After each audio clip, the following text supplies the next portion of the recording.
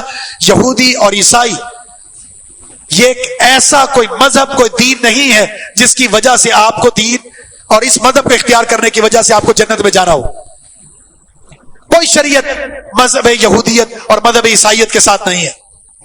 ابراہیم علیہ السلام کی بات کرتے ہو، اللہ فرماتا ہے ابراہیم علیہ السلام نہ یہودی تھے نہ عیسائی تھے نہ مشرک تھے. وجہ کیا ہے؟ ابراہیم علیہ السلام یہودی اور عیسائیوں کے آنے سے پہلے دنیا سے چلے گئے. کیسے وہ یہودی اور عیسائی ہو سکتے ہیں؟ یعنی آج کے دور میں اگر کوئی یہ کہتا ہے کہ صحابہ اکرام شافعی تھے، حنبلی تھے، مالکی تھے یا حنفی تھے، تو بالکل یہ سیم وہی بات ہے جس طرح یہ بات یہودی کہتے ہیں، عیسائی کہتے ہیں ابراہیم علیہ السلام یہودی اور عیسائی تھے. اس لیے کہ مذہب یہودیت اور عیسائیت یا ان کے پرچار کرنے والے ان کی آمد سے پہلے ابراہیم علیہ السلام دنیا سے چلے گئے. ان مذاہب کے آنے سے پہلے صحابہ اکرام دنیا سے چلے گئے اور جنت کے حقدار بن گئے. یہ نسبتیں کوئی معنی نہیں رکھتی. اگر واقعتاً تمہیں نسبت ہے ابراہیم علیہ السلام سے، تمہیں نسبت ہے محمد الرسول اللہ صلی اللہ علیہ وسلم سے، تو اس کے لیے ضروری ہے محمد الرسول اللہ صلی اللہ علیہ وسلم کی شریعت پر چلو. اور شریعت کسی فقہ کا نام نہیں ہے، شریعت نام ہے یعلمہم الکتاب والحکمہ، کتاب و سنت کا نام ہے. قرآن اٹھائیے اور اس کی تشریح کے لیے سنت رسول اٹھائیے، دونوں کو سامنے رکھ کر صحابہ کے منہج کو اٹھائیے، ان کے فہم کو اٹھائیے اور زندگی گزاریے. یہی ایک بہترین نسبت ہے. ہمیں دین محمدی سے پیار ہے، محمد الرسول اللہ صلی اللہ علیہ وسلم سے پیار ہے، اور آپ کی طرف نسبت کرنے پر فخر ہونا چاہیے. باقی کسی نسبت میں کوئی فخر نہیں ہے، اس کی کوئی حیثیت نہیں ہے، عند اللہ اس کی کوئی فضیلت نہیں ہے.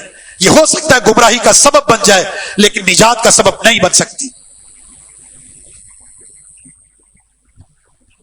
لہذا یہ جو اتحاد مختلف جماعتوں کے نظر آتے ہیں، ایک طرف مکتبہ بریلویت کے لوگ ہیں، ایک طرف مکتبہ دیوبندیت کے لوگ ہیں، ایک طرف رافضیت کے لوگ ہیں، ایک طرف فلاں لوگ ہیں، ایک طرف حیاتی ہیں، ایک طرف مماتی ہیں، ایک طرف انکار حدیث کرنے والے ہیں، ایک طرف صحابہ کو گالیاں دینے والے ہیں.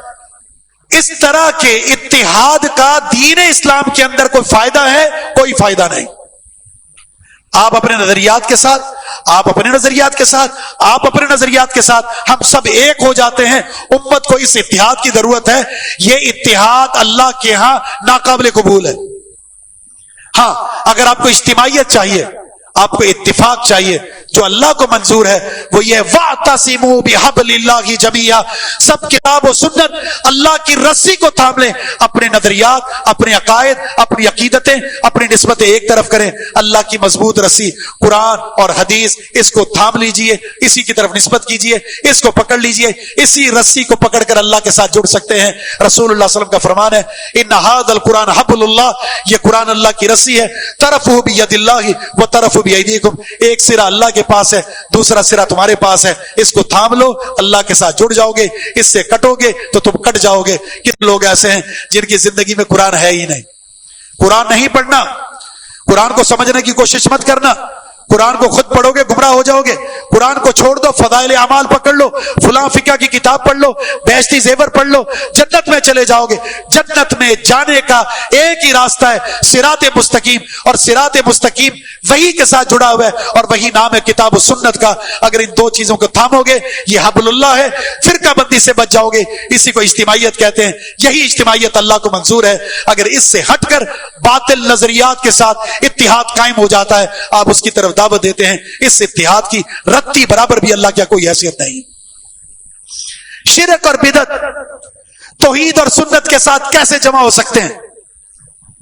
دن اور رات کیسے جمع ہو سکتے ہیں؟ مشرک اور موحد کا اتحاد شرک کی بقا کے ساتھ توحید کے لیے زہر قاتل ہے۔ بدعتی اور سنتی کس طرح جمع ہو سکتے ہیں؟ جہاں سنت ہوگی وہاں بدعت نہیں، اور جہاں بدعت ہے وہاں سنت نہیں ہے۔ اپنی عقیدوں کو، اپنی عقیدتوں کو، اپنی توحید کو، اپنی سنت کو اتنا مضبوط کر لیں کہ اس میں باطل کی کسی قسم کی آمیزش کی ذرہ برابر گنجائش باقی نہ رہے۔ اسی کو غیرت کہتے ہیں۔ کیا کہا تھا سعد رضی اللہ تعالیٰ عنہ سے؟ کسی نے پوچھا ہے سعد رضی اللہ عنہ، اگر تم اپنی بیوی کے ساتھ کسی اور مرد کو دیکھو کیا کرو گے؟ کہ اللہ کی قسم تلوار کو میان سے نکالوں گا اور اس کے سر کو تن سے جدا کر دوں گا۔ اللہ کے رسول صلی اللہ علیہ وسلم نے سنا، آپ نے فرمایا صحابہ سے، تمہیں سعد کی غیرت پر تعجب ہو رہا ہے؟ تمہیں تعجب ہو رہا ہے کہ اپنی شریک حیات کے ساتھ کسی اور کی شراکت کو ناقابل برداشت سمجھتے ہیں؟ اللہ کی قسم میں سعد سے زیادہ غیرت مند ہوں۔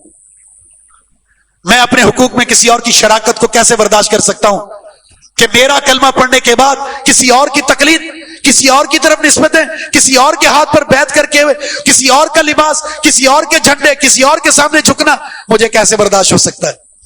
اور فرمایا اللہ اغیر منا، اور اللہ ہم سب سے زیادہ غیرت والا ہے، وہ کیسے برداشت کر سکتا ہے اس کی ذات میں، اس کی صفات میں، اس کے افعال میں، اس کی بندگی میں کسی اور کو شریک ٹھہرایا جائے؟ میں غیرت والا ہوں، مجھے غیرت آ جاتی ہے، میرے حق پر کوئی ڈاکہ ڈال دے، رسول اللہ صلی اللہ علیہ وسلم کے کوئی حقوق نہیں، اللہ کے کوئی حقوق نہیں، اس میں شراکت ہو رہی ہے اور ہم برداشت کرتے بیٹھے ہوئے کہ یہ اتحاد ٹھیک ہے، فلاں اگر شرک کی دعوت دیتا ہے تو کوئی بات نہیں، مزار پر پوجا ہو رہی ہے، قبر پرستی ہو رہی ہے، ہمیں کوئی غیرت نہیں آتی، اس کے خلاف آواز نہیں اٹھاتے، اس شرک کے بارے میں تردید کی کوئی بات نہیں کرتے۔ یہ اللہ رب العزت کو ہم سے قبول نہیں ہے۔ اللہ یہ چاہتا ہے جس طرح تم اپنے لیے غیرت مند بنتے ہو، یہی غیرت رسول اللہ کے لیے بھی دکھاؤ، اس سے بڑھ کر یہ غیرت اللہ کی ذات کے تعلق سے دکھاؤ۔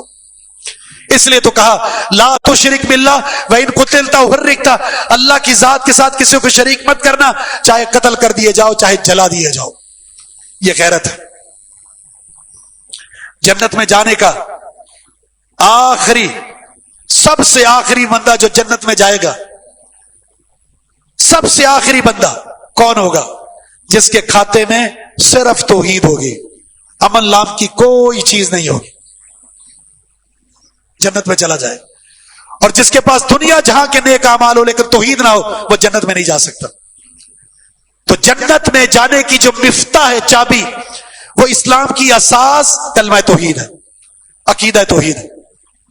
تو یہاں اس باطل فکر اور سوچ کی تردید ہے کہ کسی اور مذہب پر چل کر بھی جنت میں چلا جائے گا، کوئی گنجائش نہیں۔ حتیٰ کہ اسلام میں داخل ہونے کے بعد بھی اگر یہ باطل نظریات کے ساتھ رہ کر زندگی گزارتا ہے، چاہے انفرادی چاہے اتحاد کے ساتھ، تو بھی اس کی کوئی گنجائش نہیں ہے۔ بس ایک ہی بات ہے، جو محمد صلی اللہ علیہ وسلم پر نازل ہوا وہی حق ہے، اور محمد صلی اللہ علیہ وسلم پر نازل ہونے والا قرآن ہے اور اس کی تشریح سنت رسول ہے، یہی حق ہے۔ کتاب و سنت کو تھام لیجئے، یہ محمد الرسول اللہ صلی اللہ علیہ وسلم سے بھی محبت ہے، یہ اللہ سے بھی محبت ہے، یہ دین سے بھی محبت ہے، یہی جنت میں جانے کی اساس ہے۔ اس کے علاوہ سب کچھ باطل ہے، اور یہ باطل جہنم میں لے جانے کا سبب بنے گا۔ اللہ سے دعا ہے کہ رب العالمین ہمیں صحیح معنوں میں محمد الرسول اللہ صلی اللہ علیہ وسلم کی عظمت کو، آپ کے مقام کو، آپ کی شان کو، سیرت اور صورت کو پہچان کر اس کو اپنے سینے سے لگانے اور محبت کرنے کا حق ادا کرنے کے اللہ توفیق عطا فرما دے۔ وما توفیق الا باللہ، وآخر دعوانا ان الحمد للہ رب العالمین۔